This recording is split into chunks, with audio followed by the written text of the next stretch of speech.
Hi, my name is Carolyn Rauber. I'm a librarian at the Science and Engineering Library. And today I brought some books about cycling. Spring is almost here and I'm a fair weather cyclist, so I'm looking forward to getting my little red Schwinn out of the garage and taking it for a spin around the lakes. So the first book I brought is called It's All About the Bike. It's by Robert Penn. And this book tells a story about a man who was looking to build the perfect bike. And not just the perfect bike, but the perfect bike for him. So he talks about all the different components of the bike, from the frame to the handlebars to the saddle, and shares how he went about building the perfect bike for him. And it's intermixed with the history of all the components of a bicycle. It's really fun to read. So you've probably heard of e-books, but have you heard of e-bikes?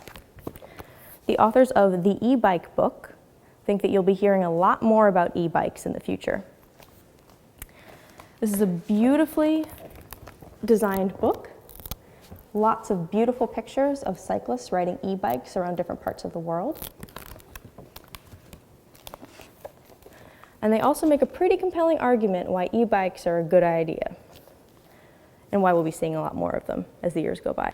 So if you like cycling, but mostly you like sitting around in a chair reading about cycling, this is a good book for you. It's called 4 Centuries of Geological Travel, The Search for Knowledge on Foot, Bicycle, Sledge, and Camel.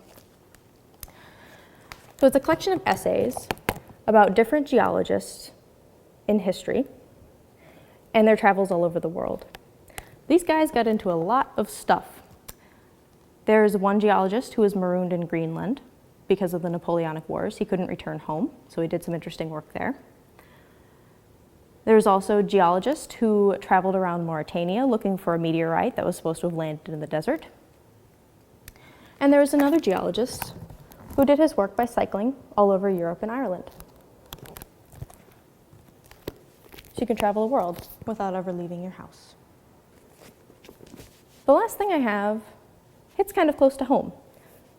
Have you noticed that there are new bicycle signals and bike lanes and road markings all over the U? Well, if you're interested in the science and engineering behind all of these new measures for bicycle safety, you might want to check out the Transportation Research Record, which is a journal, actually, that is published by the Transportation Research Board, and that's an advisory group for the United States. We have this journal online, and about once a year, they publish an issue on bicycles. So Bicycles 2013 is what you'd need to look for if you look for it online. This is an issue from 2000, so it's a little bit older. And there was an article that caught my eye about colored bike lanes and the impact that colored bike lanes have on motorists and cyclists' behavior.